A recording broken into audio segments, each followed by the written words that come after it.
On May 13, 1981, in the blazing sunlight of St. Peter's Square, gunshots rang out to take the life of Pope John Paul II. But while the world only saw chaos, one bullet mysteriously vanished, leaving behind a fracture in time, and opening the door to a secret the Vatican has never revealed.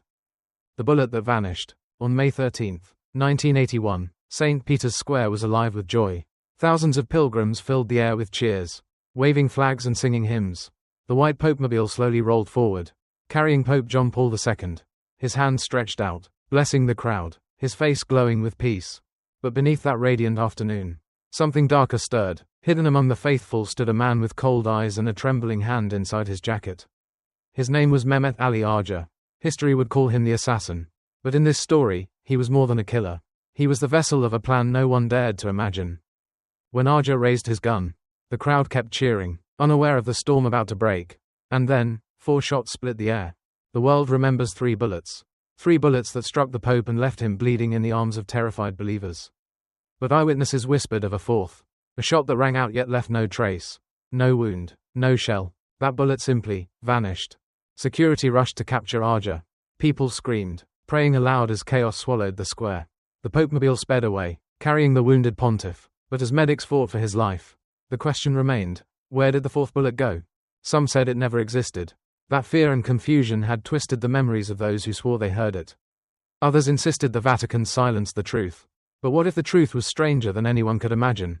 According to fragments of hidden testimony, the bullet never missed. It never struck the Pope, nor the crowd, nor the marble columns. Instead, it pierced something else, something unseen. Witnesses spoke of a flash, a ripple in the air, like heat rising from stone. For a brief second, reality itself seemed to shudder. And in that moment, Pope John Paul II collapsed, not only from the bullets that pierced his body, but as if his soul had been pulled somewhere else. Doctors at Gemelli Hospital worked frantically to save him. To the world, it was a miracle that he survived. But behind the curtains of power, Vatican officials whispered in fear. For when the Pope regained consciousness, he spoke words that sent shivers through those present. Fatima, it has begun. Eyewitnesses later claimed the Pope described visions he saw while hovering between life and death. A corridor of endless portraits, faces of popes across 2 millennia, all watching him in silence. And at the end of that corridor, a single door glowing with unearthly light. Inscribed above it were words in Latin. Fatima ultima veritas. Fatima, the final truth. He claimed he stepped through, only to find the very man who tried to kill him waiting there. But Arja was not in prison clothes. Instead, he wore ancient Roman armor, sword in hand, as if he had stepped out of another century. And in that strange encounter, the assassin whispered, "The bullet was never meant to kill you. It was meant to bring you here." The Pope never shared these visions publicly. Officially, he forgave his assassin, visited him in prison, and the world moved on. But hidden deep in Vatican archives, there are rumors of a letter he wrote, sealed away for a future Pope to read. A letter warning that the missing bullet was still traveling, not through space, but through time itself, waiting for the day it would finally strike its true target. And so the question remains, what really happened in St. Peter's Square that day? Was it just an attempted assassination, or the opening of a prophecy that could change the fate of the world? The door of Fatima. After the attempt on his life, the world called it a miracle that Pope John Paul II survived. But inside Vatican walls, the miracle felt more like a warning. The Pope's closest aides noticed his silence. Nights spent awake, eyes distant, as if seeing something beyond this world. And every once in a while, they heard him whisper the same word, over and over, Fatima. Most Catholics knew of Fatima. In 1917, 3 shepherd children in Portugal claimed to have received visions of the Virgin Mary. They spoke of war, of the fall of nations, of a bishop dressed in white who would suffer under gunfire. Over the decades, those visions became the infamous secrets of Fatima. 2 had been revealed. One spoke of hell, another of World War II. But the third secret, the Church kept locked away for decades. Some said it was too terrifying to share. Others believed it could shake the very foundations of faith. And now, after the shots in St. Peter's Square, the Pope was convinced. The third secret was unfolding. The vision. In private, John Paul told one trusted priest what happened during the moments he hovered between life and death. He described a corridor filled with portraits of every pope in history. They watched him as he staggered forward, their painted eyes alive, their lips moving in silent prayers. And at the end, he found the glowing door, the door of Fatima. He opened it, and there he saw Arja, the very man who had fired the shots. But this Arja was different, clad in Roman armor, sword dripping with something darker than blood. His voice echoed, You were never the target. The bullet opened this path. The prophecy cannot be stopped. Then, Arja handed him a book.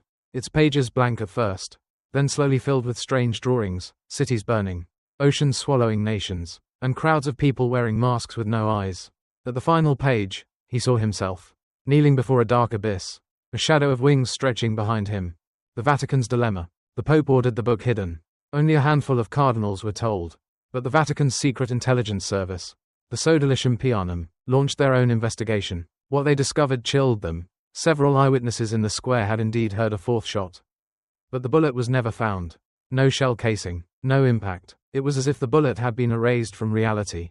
Some scientists the Vatican quietly consulted suggested something impossible, that under rare conditions, extreme force could create a tear, tiny, brief, in the fabric of space and time. Could a single bullet have done that? If so, then where had it gone? The whispered organization. Rumors began surfacing of a group known only as La Mano Oscura, the Dark Hand. For centuries, they were said to operate in the shadows, seeking to manipulate prophecies for their own power. Their goal was not to kill the Pope, but to use his blood as the key to unlock the final Fatima revelation. Had they orchestrated the assassination attempt? Was Arja just a pawn in a ritual far older than Cold War politics? The Pope never confirmed it publicly, but in private, he grew convinced that the missing bullet was not gone. It was traveling forward in time, seeking its true mark. And so, the story of May 13, 1981, was never complete. To the world, it was an assassination attempt that failed. To John Paul II, it was the opening of a door, one that should have stayed closed. Because once a door is opened, it cannot be shut again. The Vatican Files. While the world celebrated the Pope's miraculous recovery, a very different story unfolded behind the marble walls of the Vatican. Late at night, in a heavily guarded wing of the Apostolic Palace, a team of priests, historians, and intelligence officers gathered around a locked wooden chest. The chest was marked with a simple engraving, F. Inside were documents so sensitive they were never meant for public eyes, handwritten testimonies from the shepherd children of Fatima, letters from past popes, and fragments of prophecy too disturbing to preach from the pulpit. At the center of it all was a thin, yellowed manuscript. It spoke of a weapon that flies like thunder, vanishes like smoke, and tears the veil between worlds. The description matched what witnesses had seen in St. Peter's Square, the missing bullet. The manuscript ended with a warning. When the bullet returns, the shepherd will kneel before the abyss, and the world will face its night of fire. Operation Lantern. The Vatican secretly launched Operation Lantern, a covert investigation into the vanished bullet. A network of priests and scholars scoured libraries, ancient monasteries, and secret archives buried beneath cathedrals across Europe. What they found shocked them. Similar events had been recorded throughout history. In 1582, during the assassination of a cardinal in Florence, witnesses described a fifth arrow that disappeared into thin air. In 1798, during Napoleon's invasion of Rome, a French soldier fired at a statue of the Virgin Mary. The bullet never struck the stone, it simply vanished in midair. Could it be that the Fatima bullet was part of a recurring pattern, an ancient cycle repeating itself? Signs in the modern world. Meanwhile, the Pope himself received troubling reports. Pilgrims across the globe began claiming visions of a shimmering crack in the sky. Others spoke of hearing phantom gunshots in empty churches. And in 1983, 2 years after the attempt on his life, a nun in Portugal reported seeing a bullet suspended in midair above the sanctuary of Fatima, floating, glowing faintly, before vanishing into the night. The Pope listened in silence. He knew the missing bullet had not been destroyed.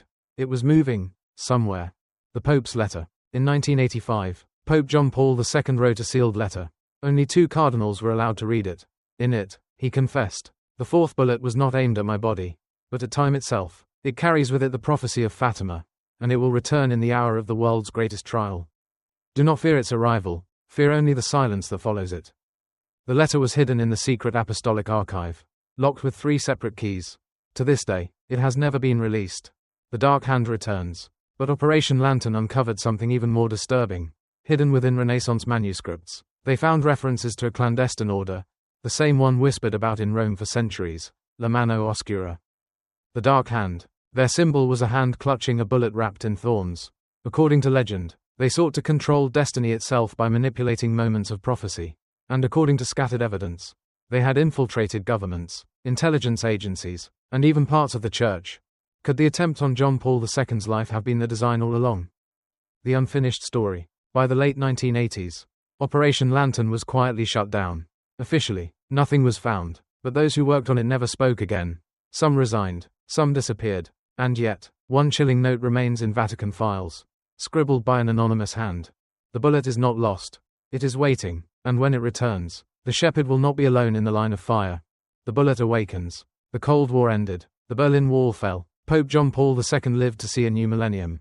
But deep inside the Vatican, whispers never ceased. The missing bullet, the one that vanished in 1981, was believed to still be traveling, moving like a phantom through time. And as the year 2000 approached, strange events began to ripple across the world. The Millennium Warning. In late 1999, as the Church prepared for the Great Jubilee, technicians working in the Vatican Library reported something bizarre. Security cameras in the archives began recording flickers of light, brief, shimmering cracks in the air, like fractures on invisible glass. Each flicker lasted only a second, but in frame-by-frame review, the shape looked eerily familiar, the silhouette of a bullet, frozen mid-flight. The Pope ordered silence. Publicly, he focused on the celebration of the new millennium. Privately, he prayed with an intensity his aides had never seen before. The third secret revealed, but not all. In the year 2000, the Vatican officially released the long-guarded Third Secret of Fatima. It described a vision of a bishop in white, shot by soldiers, and falling dead among ruins. The Church claimed this prophecy had been fulfilled in 1981, when John Paul survived the assassination attempt. But some scholars argued the explanation didn't fit. The prophecy spoke of death, not survival. Critics believed the Vatican had only revealed part of the secret, that something far darker remained hidden, something connected to the vanished bullet.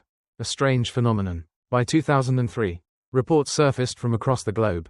In Mexico, pilgrims claimed they saw sparks in the sky during Mass, tiny flashes like gunfire. In Poland, a farmer swore a bullet materialized in his barn, only to dissolve into smoke when touched. And in Rome itself, Swiss guards standing night watch outside the Apostolic Palace reported hearing faint gunshots echoing through the empty courtyards. Yet no one else heard them. Was the bullet trying to return? The Pope's final days. In 2005, as John Paul II lay dying, he summoned his closest secretary, Archbishop Stanislaw Dziwisz. Those present said the Pope whispered something that chilled them all. It is not finished. The bullet is still flying. When it lands, it will not seek me, but the one who comes after. Days later, he passed away. The world mourned, but inside the Vatican, his final words felt less like a farewell, and more like a warning. The Dark Hand in the 21st century. Years later, as Benedict XVI assumed the papacy, intelligence agencies across Europe began picking up chatter about an organization resurfacing. A group using the old name, La Mano Oscura. They weren't plotting an assassination this time. Instead, they were hunting for the place where the Fatima bullet would reappear. Some believed it would strike in the Middle East, during one of the wars. Others believed it would return to Rome, in the heart of the Vatican itself. One leaked report from Italian intelligence contained only a single chilling line. The bullet is an event, not a weapon, a new omen. In 2013, when Pope Benedict XVI shocked the world by resigning, conspiracy theorists claimed they knew why.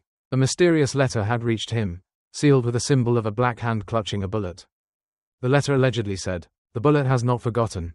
It is coming home." And so, as Pope Francis took the throne of Peter, shadows once again gathered around St. Peter's Square. The bullet had been waiting for more than 3 decades. And now, it was stirring again. Decades have passed since that fateful day in 1981. Yet the shadow of the missing bullet still hangs over history. The attempt on Pope John Paul II's life was written into textbooks as an assassination that failed. But behind closed doors, within the hidden vaults of the Vatican, the truth was never forgotten. That fourth bullet was not fired by human hands alone. It was not aimed merely at the flesh of a pope. It was aimed at time itself, at prophecy, at destiny. Some believe it still travels unseen, like a comet locked in orbit, waiting for the appointed moment to fall. Others whisper it already landed, not in the body of a man, but in the heart of the world, in the wars, in the plagues, in the fear that now circles humanity. The Pope who survived forgave his assassin, but in his private letters, he warned, the bullet is not finished. It seeks the shepherd, and when it returns, the world will face its night of fire. No one knows when that night will come. Perhaps it already has. Perhaps we are living inside the silence before the echo.